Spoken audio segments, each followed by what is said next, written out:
Hello my dear learner and welcome back to my YouTube channel. आज दोबारा से मैं आपके सामने एक आर्टिकल पढ़ने जा रही हूँ और इस आर्टिकल में इस्तेमाल होने वाले तमाम एडवांस वोकैब और इडियोमैटिक एक्सप्रेशन भी आपके सामने मैं बताऊंगी कि इस आर्टिकल में इसको किस तरह इस्तेमाल किया गया और हम अपनी डेली स्पोकन राइटिंग में इसको किस तरह इस्तेमाल कर सकते हैं।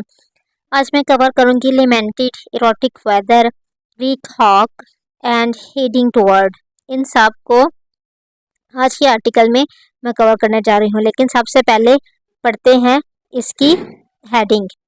फार्मर क्या है? Pin poor mango crop in climate change. Farmer का मतलब होता है किसान, पिन का मतलब होता है कोई ऐसी बात मैंने उस पर अटल रहना है कि ये काम इसी की वजह से हुआ है। कोई स्टेटमेंट दे रहा है वो कि हाँ मैंने स्टेटमेंट दी है, ये सच है, मैं कहता हूँ, ठीक है। पिन का मतलब होता है कोई बात कहना, उस पर अटल रहना। Farmer pin poor mango crop on climate change. जो कहते हैं कि जो फार्मर है ना, वो जो मैंगो की फसल जो कम हुई है उसको क्लाइमेट चेंज, उसका कसूरवार क्लाइमेट चेंज को ठहराता है। ठीक है जी, ये थी इसकी हेडिंग। और आपको पता है हेडिंग हमेशा रिडक्शन मेथड में यूज होती है। आपको बता चुकी रिडक्शन है बहुत सा अपनी पुरानी वीडियो में, रिडक्शन मेथड किस तरह हम अप्लाई करते हैं हेडिंग पे। अब हम इसके पढ़ते हैं detail. Mangoes are normally are source of national pride. ठीक है जी, यहाँ तक आप national pride and much needed income, यहाँ तक आप देख लें जी। हमें पता है मैंगो का मतलब आम होता है, और का मतलब है नॉर्मली आमतौर पर, और सोर्स दिया है नेशनल प्राइड कौमी वकार का, एंड मच नीडेड इनकम कि इससे हमें वो इनकम आती है जिसकी हमें बहुत ज़्यादा ज़रूरत है। अब मसला ये है कि हमने पहचान करना है कि भाई ये सेंटेंस कौन सा है। देखिए जी, इस सेंटेंस में आप एक बात देखनी है कि ये जो मैंगो हमारा क्या है, ये सब्जेक्ट है, और हमारा क्या है, और इज आर वाज वर्ब हमारे पास क्या होते हैं, ये हेल्पिंग वर्ब होते हैं। क्या इसमें अगर ये हेल्पिंग वर्ब है, कोई मेन वर्ब है, कोई एक्शन यहाँ हो रहा है? नहीं हो रहा। इस सेंटेंस में कोई एक्शन नहीं हो रहा, तो फिर इज आर वाज वर्ब क्या है, ये मेन वर्ब है। ठीक है जी, ये भी बात समझ आ गई हम लोगों को। आगे देखें, ये सब्जेक्ट है और ये इसका ये मेन वर्ब हो गया इज आर वाज। जिस सेंटेंस में पहली टिप ये है कि जिस सेंटेंस में हेल्पिंग वर्ब ही मेन वर्ब होना, वो वाले सेंटेंस एक्शन के नहीं होते, स्टेट ऑफ बीइंग के होते हैं। अब स्टेट ऑफ बीइंग क्या होता है? स्टेट ऑफ बीइंग वो होता है जिसमें एक ये हमारा सब्जेक्ट है, कोई मर्द है, औरत है, कोई भी चीज़ है, हम इसके बारे में ही स्टेटमेंट दे रहे हैं।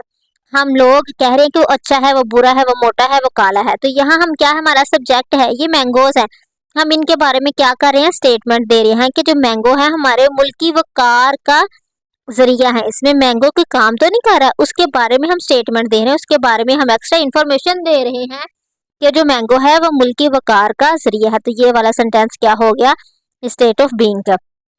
ठीक है जी, आगे अब देखें, आगे मैं आपकी एक और यहाँ ग्रामर बताती हूँ।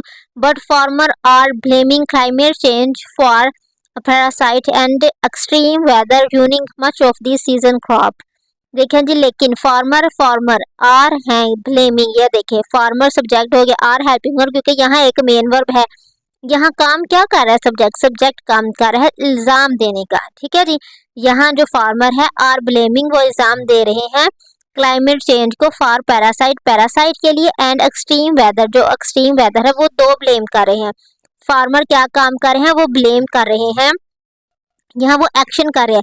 यहाँ सब्जेक्ट ने कोई एक्शन नहीं था किया, लेकिन यहाँ जो हमारा सब्जेक्ट है वो एक्शन, ठीक है जी, यहाँ हमारा जो सब्जेक्ट है वो एक्शन कर रहा है, वो ब्लेम कर रहा है। अब ब्लेम किसको कर रहा है, क्लाइमेट चेंज को, कि वो उसकी वजह से पैरासाइट आए, और वो एक्सट्रीम वेदर को ब्लेम कर रहा है। वो कह रहा है extreme weather ruining much of this season crop, इस सीजन की क्रॉप को वो तबाह कर रहे हैं। आगे देखिए जी, a white and orange scarf wrap का मतलब होता है मतलब पेटना, अराउंड हिज हेड, अपने गर्दन के इर्द गिर्द, इन दी स्कॉचिंग हीट, जब बहुत ज्यादा झुलसा देने वाली गर्मी होती है तो हम हॉट डे नहीं कहते, हम कहते हैं scorching heat. It's scorching heat today. Hot day we can say, but we have to use scorching heat in advance. ठीक है जी, कहता है एक वाइट और ऑरेंज कलर का अपने सर पे, इस झुलसा देने वाली गर्मी, एक वाइट और ऑरेंज कलर का अपने सर पे स्कार्फ लपेटा हुआ था। ठीक है जी, किसने लपेटा हुआ था, मैंगो तो नहीं लपेट सकते। आगे जी, इसने कोमल गा दी, ये बात यहाँ खत्म हो गई। आगे farmer Mohammad Yusuf lamented the erratic weather लिमेंटी। अब ये देखें जी, ये जो उसने पीछे बयान किया है ना, वाइट कलर का और ऑरेंज कलर का जो स्कार्फ, ये उसकी एडजेक्टिव उसने बयान किया, किसकी जी, ये एडजेक्टिव थी, किसकी, फार्मर मोहम्मद यूसुफ की। उसने क्या किया है जी, ठीक है जी। लेमेंटेड क्या किया जी, उसने अफसोस का इजहार किया द इरेटिक वेदर, और ये जो बुरा वेदर है, इरेटिक वेदर वो होता है कि जिसमें हम लोग कहते हैं ये बेतरतीब वेदर है, मतलब कभी गर्मी है तो कभी सर्दी है। ठीक है, अब ये देखिए लिमेंटेड, लिमेंटेड का मतलब है अफसोस का इजहार करना। अब हम ये नहीं कहेंगे कि पहले उसने मतलब आंसू बहाए, फिर उसने वो कुछ ऐसी बातें कही तो हमें पता लगा जिसको अफसोस हो रहा है, नहीं, ये वर्ड नहीं हम यूज करेंगे। अगर हम ये बयान करें कि वो हमारे पास उसने अफसोस का इजहार किया, तो इसके लिए हम डायरेक्ट लेमेंटेड का वर्ड ही यूज करेंगे। हम लेमेंटेड के वर्ड में ही है कि उसने अफसोस का इजहार किया। ये देखे, शी लेमेंटेड, उसने अफसोस का इजहार किया डैट के she had lost his her best friend, के उसने अपने बेस्ट फ्रेंड को खो दिया है। इसको इस तरह में कह सकते हैं, she lamented having lost her best friend, उसने अपने बेस्ट फ्रेंड के खो जाने पर गम का इजहार किया। शी लेमेंटेड गम का इजहार किया the last of her best friend, अपने बेस्ट फ्रेंड के खो जाने पर। इस तीन तरह उसको यूज कर, लेकिन आप देखें कि लेमेंटेड वर्ड में ही जो गम छुपा उसने इजहार किया। अगर हम ये करें, she lamented over the over the stolen of her best friend car. ठीक है जी, शी लेमेंटेड उसने गम का इजहार किया over the stolen of her best friend car, अपने बेस्ट फ्रेंड की कार के चोरी हो जाने पर। ठीक है जी, लेमेंटेड का मतलब है ज़बान से गम का इजहार करना कि भाई मुझे ये जो काम हुआ मुझे इससे तकलीफ हुई है।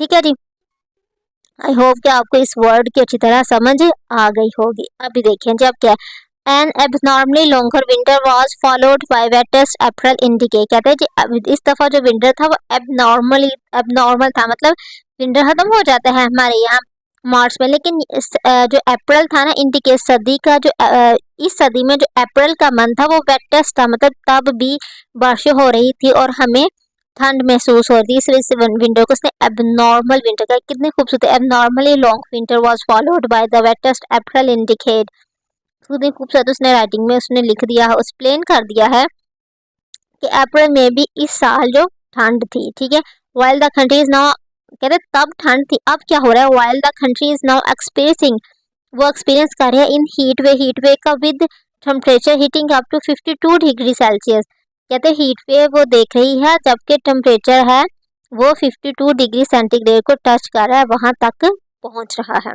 ठीक है जी, ये थी आज की क्लास जो कि बहुत स्पेशल थी, क्योंकि इसमें मैंने आपको बता दिया है स्टेट ऑफ बीइंग का, और स्टेट ऑफ बीइंग वाले सेंटेंस कौन से होते हैं और एक्शन वाले सेंटेंस होते हैं जी। हमारी ग्रामर में दो नहीं बहुत किस्म के सेंटेंसेस होते हैं, लेकिन यहाँ मैंने आपको दो ही अभी बताए हैं कि स्टेट ऑफ बीइंग वाले सेंटेंस क्या, स्टेट ऑफ एक्शन वाले सेंटेंस क्या। आई होप कि आज की क्लास आपके लिए बहुत बेनिफिशियल होगी। Please like and subscribe my channel. Thank you.